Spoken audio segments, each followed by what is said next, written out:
이낙연 캠프의 정치개혁 비전위원장인 김종민 의원님 지금 국감장에 계신데 연결해 보도록 하겠습니다. 안녕하세요. 예, 안녕하세요. 김종민입니다. 네네. 바로 옆에 계셨다고요? 박주민 의원이랑. 예. 국감장 옆에 회의실에 잠깐 나와 있습니다. 네네네. 두 분 같이 모시고 토론을 했으면 좋았을 뻔했는데 국감 중이라서 이렇게 전화로 연결을 하게 됐습니다. 지금 막 그 제주도 경선 결과가 나왔습니다. 이재명 후보 56.75%, 이낙연 후보 35.20%, 추미애 후보가 다시 두 자릿수 득표를 했네요. 10.63%. 그래서 누적해보면 이재명 53.41%, 이낙연 34.73% 이렇게 그 집계가 됐는데 이 경선 결과, 제주 경선 결과 그리고 누적 결과 이 두 가지 측면에서 좀 어떤 캠프의 입장 좀 말씀해 주시죠. 특별히 입장이라 할 건 없고요. 전체적으로 이제 그동안의 흐름이 계속 이어지고 있는 건데 최근 며칠 사이에 있었던 대장동 관련된 이 불안 요소들 또는 어떤 변수들 이런 것들이 반영되지는 아직 않은 것 같고요. 그래서 일단은 그동안의 전체적인 투표 흐름이 유지돼서 반영된 거다 이렇게 보면 될 것 같아요. 그러면은 현재로서는 어쨌든 간에 그 이낙연 캠프로서는 역전의 모멘텀 내지는 결선 투표까지 가는 모멘텀을 아직까지는 그 좀 부족한 거 아니야? 만들지 못한 거 아니냐? 3% 부족한 거죠. 예. 그러면 지금 53%가 나오니까 네네. 이제 사실은 이게 53대 35인데 이 18%를 다 만회하는 거는 이제 좀 쉽지 않아 보이기도 하지만 사실은 중요한 거는 이 3%를 만회하는 게 핵심이거든요. 50% 밑으로 떨어뜨리는 거 그러니까. 그래서 결선 투표를 가면 처음에 이런저런 여러 가지 상황들과 우려들 이런 것들 없이 투표했을 때와 또 지금 이제 여러 가지 상황들이 반영됐을 때 또 투표가 달라질 수 있으니까 그런 점에서 보면 이게 대세가 결정났다 이렇게 보는 건 되게 성급한 판단이라고 봅니다. 지금 남아있는 유권자 수가 110만 명이 넘거든요. 그러니까 사실 이번에 2차 슈퍼위크 선거인단까지 합치면 지금 투표한 분들보다 남아있는 분들이 더 많아요. 남아있는 분들이 더 많다. 그러니까 남아있는 선거에서 이게 이제 50% 이하로 내려가지 않으면 이제 이재명 후보가 되는 건데 지금 상황으로 볼 때 그렇게 변화될 가능성도 충분히 있다 이렇게 봅니다. 그 이낙연 캠프 쪽에서 하여튼간에 이게 지지율이라는 게 역전이 되려면 모멘텀이 있어야 되지 않습니까? 하나의 어떤 계기가 있어야 되는데 그 계기를 참 여러 가지로 모색은 하고 계실 것 같아요. 근데 그게 현재까지는 딱 결정적인 계기로 작용했다는 것은 눈에 잘 보이지는 않는데 앞으로 근데 선거라고 하는 건요. 어떤 걸 계기로 작전 짠다고 되는 건 아니에요. 보통 사람들이 캠페인을 기획을 잘하면 지지율이 달라질 거다 보는데 그렇지 않습니다. 되게 보면 큰 흐름, 물줄기의 흐름이 있잖아요. 그 흐름을 사람이 이렇게 인위적으로 기획해서 만들 수 있는 건 아니고요. 일단 흐름이 어떻게 흘러가느냐를 잘 분석을 해볼 필요가 있는데 일단 지금 두 가지 흐름이 있습니다. 세 가지 흐름. 첫 번째는 이제 이재명 지사가 약간 대세론이라고 하는 이게 또 물줄기가 있지 않습니까? 그래서 50% 이상을 득표를 한 거죠. 근데 여기에 이거를 견제하는 흐름, 물줄기도 만만치가 않아요. 이낙연 대표가 35% 이상을 지금 득표를 하고 있다는 게 이게 간단한 건 아니에요. 보통 이제 대세론이라는 게 한번 시작이 되면 그다음부터는 밴드웨건이 생겨서 다 이렇게 끌고 가게 돼 있거든요. 그렇죠, 사실. 그래서 사실 2위 후보가 지지율을 높여나가기가 쉽지가 않은데 그래도 이제 유지되고 있는 거는 뭔가 하여간 이 견제의 물줄기는 만만치 않다. 그럼 견제의 물줄기가 뭐냐? 일단 첫 번째로는 일단은 지금 이재명 후보가 이 사람이 우리 후보다라고 확실하게 안심하는 그런 합의가 아직 우리 당내에 부족하다. 그래서 결선 투표를 한번 해보자. 결선 투표까지 한번 가서 검증해보자. 이런 흐름이 아직 한 40% 정도가 있는 겁니다. 이게 조금 높아지면 결선 투표로 가는 거죠. 그래서 그 흐름이 하나가 있고 또 하나는 최근에 이제 대장동 관련된 아주 그 돌발 변수죠. 지금까지는 이게 이제 국민의힘 게이트다 해가지고 이게 어떻게 보면 이재명 후보에 대한 신뢰도에 큰 영향을 안 미쳤는데 저는 핵심은 그 유동규 씨라고 봅니다. 네네. 그 유동규 본부장이 네. 어떤 문제가 있었느냐가 되게 중요하다고 봐요. 네네. 그래서 실제로 유동규 본부장이 단순히 그냥 뭐 그 공직자로서 그 인허가 관련해서 뭐 뇌물을 그냥 일부 수수를 했다는 그냥 개인적 일탈 정도의 비리라면 네. 뭐 결정적인 영향을 안 미칠 수도 있겠고요. 네네. 근데 이 사업 구조 전체가 뭔가 부패의 구조를 가지고 있다. 그러니까 비리 구조를 가지고 있다. 이게 기획된 비리다. 그렇게 되면 그거는 상당히 큰 이제 문제가 되고 그거는 지금까지 이제 이게 대장동 개발이 이재명 지사의 일 잘하는 이재명의 제일 트레이드 마크였는데 알고 보니까 이게 이런 비리의 온상이었다. 이렇게 돼버리면 이재명 지사가 이제 개인적으로 비리에 연루되고 안 연루되고 이건 약간 뭐 별개의 문제로 이 사업 전체가 갖는 의미가 좀 다른 이제 의미가 생기거든요. 네. 그런 점들이 이제 지금 이 경선에 큰 변수가 되고 있어요, 지금. 네. 그래서 이거를 아직 뭐 대세론이다, 아직 끝났다 이렇게 볼 수가 없는 거죠. 네. 개인적 일탈이라면 유동규 씨가 개인적 일탈이라면 큰 문제가 없을 수 있겠으나 네. 기획된 비리 구조가 나온다면 관리 책임 정도가 있겠죠. 네네. 근데 예를 들어서 그게 개인적으로 뭐 이렇게 뭐 그냥 뭐 향응을 받거나 아니면 돈 몇천만 원 받은 정도가 아니고 네네. 아예 이 사업 구조 전체가 잘못 짜여진 거다. 네. 그래서 이 과정에서 우리 서민들의 이런 그 피와 땀이 네네. 이게 이제 비리로 흘러 들어갔다. 이러면은 이거는 양상이 좀 달라질 것 같아요. 그러니까 구체적으로 거기에서 무슨 돈이 이재명 후보 측으로 들어갔다거나 이런 게 아니더라도 구조 자체가 뭐 문제가 생긴다면 수사를 하고 있으니까 봐야 되겠죠. 뭐 거기까지 갈 수도 있고 거기까지 가지 않더라고 하더라도 이재명 후보의 뭐 이렇게 일 잘한다 합니다. 이재명 했던 이 부분에서는 크게 어긋나기 때문에 타격이 있을 수 있다. 그렇죠. 그게 근본적으로 흔들리게 되니까요. 네네. 그래서 이제 그런 점에 대한 판단들을 아직 이제 우리 유권자들이 지금 지켜보고 있는 겁니다. 네. 그래서 이런 변수들이 아직 투표에는 반영이 안 되는 거니까. 네네. 우리 뭐 경선하는 입장에서는 네. 이게 누가 되든지 간에 이런 여러 가지 검증의 변수들이 한번 냉정하게 한번 판단을 해보고 반영된 위에서 제일 정확한 결론을 내려야 되죠. 시간이 부족할 수도 있겠네요. 지금 말씀하신 그렇죠. 대로. 근데 제가 보기에는 그건 좀 다른 문제인데. 네네. 이게 이제 적어도 결선 투표에 이르는 정도의 변화. 예.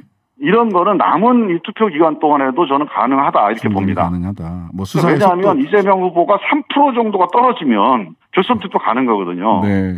그럼 결선 투표 가면 이제 다시 리셋이 된단 말이에요. 네네. 그럼 이 상황에서 다시 판단을 하게 된다면 한 10% 정도 내외의 차이를 가지고 결선 투표를 하게 됐을 때 그 전에 투표했던 분들의 생각을 바꿀 분도 계시고 하니까 네네. 이 문제는 끝났다 이렇게 단정하는 거는 전 되게 성급하다고 봅니다. 아직 견제의 저류가 그런 세력과 흐름이 있고 이것은 대장동 수사 결과 이 사건의 진행 경과에 따라서 다른 판단이 나올 수 있는 충분한 시간이 존재한다. 이렇게 지금 보고 계시는 거죠. 보통 이제 경선을 알겠습니다. 이렇게 지역 순회 경선을 하잖아요. 네네. 그래서 지역 순회 경선을 하게 되면 어느 정도 대세가 결정되면 확 쏠리게 됩니다. 네, 아직 그런 정도는 아니다. 그래 왔어요. 예. 그러니까 지금처럼 50대 30 정도가 계속 유지가 되는 경선은 거의 없었어요. 되게 50대 30이 되면 바로 60대 20으로 바뀌어버려요. 네. 이제 그게 이제 밴드웨건인데. 예. 근데 아직까지는 우리 당원들이나 선거인단이 지금 대세론으로 그냥 중간에 콜드게임으로 결정하기에는. 네. 이건 뭔가, 좀. 아직은 아니다. 불확실하다. 네. 아까 보고 있는 거죠. 아까 박주민 의원한테 여쭤보니까 김종민 의원한테 여쭤봤는데 그거 아니라고 하더라. 이렇게 얘기를 해요. 특검 관련된 얘기. 홍영표 의원의 얘기가 뭐 수사는 지금 빠르게 지금 수사기관에서 수사하고 혹시나 특검이 그게 미진하면 특검이 필요할 수도 있다라는 정도의 얘기가 와전돼서 이낙연 캠프에서 특검해야 한다는 얘기로 이렇게 와전된 것 같다라고 우리 김 의원님께서 말씀을 그렇죠. 그 언론 보도가 예예. 이게 이낙연 캠프에서 특검을 하면 이게 새로운 뉴스잖아요. 그렇죠. 그러니까 새로운 뉴스에 대한 그런 우리 언론의 욕망이 너무 강한 거예요. 와전된 거다. 홍영표 대표의 얘기는 딱 분명한 겁니다. 네네. 지금 수사가 진행되고 있지 않냐. 네. 지금 이 수사를 하는 게 맞다. 네. 특검을 하게 되면 기본적으로 한 달 이상이 걸려서 네. 사실 이 시급한 비리나 의혹을 바로 조사하는데 오히려 안 좋다. 네네. 이렇게 수사를 해봤는데 수사가 좀 미진하다, 수사가 좀 편향돼 있다, 불공정하다 네. 이런 의구심이 든다면 그 특검법 정신에 따라서 그때 특검을 검토할 수 있는 거 아니냐. 네. 이게 이제 메시지인데 네. 그렇다면 당연히 이거는 특검을 해야 된다라고 한 메시지보단 네. 지금 현재 수사를 정확하게 좀 엄밀하게 진행해야 된다. 이 메시지죠. 네. 자, 한 가지 더 여쭤보겠습니다. 네. 무효표 어떻게 할 거냐? 무효표 처리 문제를 가지고 이거 이 문제가 있다. 현재 그 당의 선관위 해석은 문제가 있어서 이거 법원으로 가져가서 가처분 신청 등까지 검토하겠다라는 취지로 이낙연 캠프 쪽에서 이야기가 나왔던 걸로 언론에는 보도가 됐습니다. 이 부분 저는 이제 어떻게 하실 생각이신가 해서요. 예. 법원까지 가져가지 말고 예. 그 법원의 해석. 예. 유권 해석에 해당되는 게 우리 민주당의 당무회의입니다. 네. 우리 당원당규에는 네. 당무회의가 유권 해석을 하게 돼 있어요. 당무회의의 판단을 받아봐야 된다. 이게 기본적인 이게 맞는 길입니다. 네네. 왜냐하면 네. 한번 생각을 해보세요. 지금 이게 송영길 대표나 이상민 선대위원장도 선관위원장도 네. 기본적으로 이건 제도 당원당규가 좀 불리했다. 네네. 문제가 있다. 개정해다. 이렇게 얘기를 하고 있어요.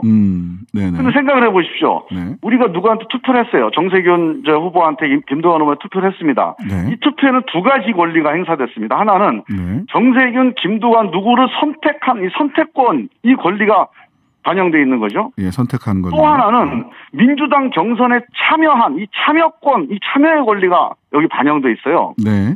이 두 가지 권리 중에서 네. 누구를 선택한 거는 그 후보가 사퇴했으니 그건 어쩔 수 없는 거 아닙니까? 네네. 그러나 우리가 투표에 참여했다는 참여의 권리도 무효가 된다. 그럴 권한은 누구도 없습니다. 그거는. 네. 그건 이미 유효가 된 참여 행위는 유효가 된 거예요 이미. 네. 그거를 다시 소급해서 무효로 처리한다. 이거는 전 세계 어느 나라도 이렇게 안 합니다. 예. 우리나라의 공직선거법에서 네. 득표율을 계산할 때 우리 선관위에서 네. 국회의원 김종민은 몇 프로 득표했다. 이 득표율 계산하는 방법이 있지 않습니까? 네, 있죠.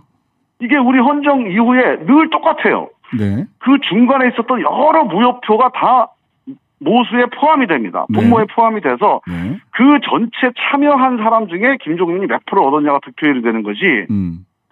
그 중에서 기권한 사람, 무효표를 제외하고 몇 프로 이렇게 계산하는 건 없습니다. 유효표의 몇 퍼센트 이렇게 해야 된다. 그러니까 뭐 이런. 그러니까 참여한 예. 투표에 참여한 사람의 몇 프로 득표가 득표율이에요. 진정한 네. 득표율이고요.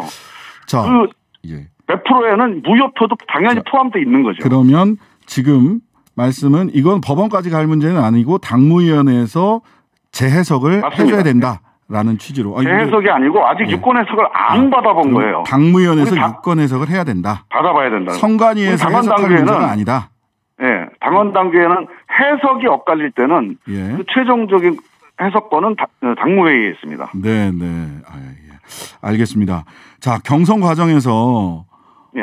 캠프에 소속돼 있는 의원님들뿐만 아니라 특히나 이제 지지자들 간의 감정의 골이 좀 많이 깊어졌다 이런 얘기가 있습니다. 원팀 경선이 끝난 이후가 더 중요한 것 아니냐라는 이런 의견들 속에서 원팀 이룰 수 있는 방안 어떤 거냐. 혹시 이낙연 캠프에서는 자꾸 이렇게 언론에서 해석을 자꾸 그렇게 해요. 불복의 뉘앙스가 있다 이렇게 얘기를 하는데 어떻습니까?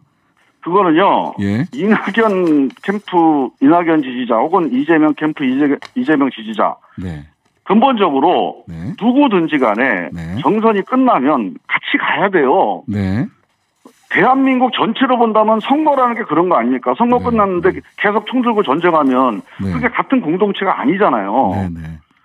우리가 선거 끝나면 같이 가는 거는 그건 믿을 수가 없습니다. 그건. 네. 이론의 여지가 없어요. 네네. 그런 얘기를 그거를 거부하는 건 이제 민주주의의 근본이 흔들리는 거기 때문에 안 되는 건데 문제는 그 효과를 우리가 걱정하는 거 아닙니까? 네, 그렇습니다. 근데 효과가 있겠느냐 또는 일부 이탈하지 않겠느냐 혹은 마음이 상해서 나중에 집권하지 않겠느냐 이런 거 아닙니까?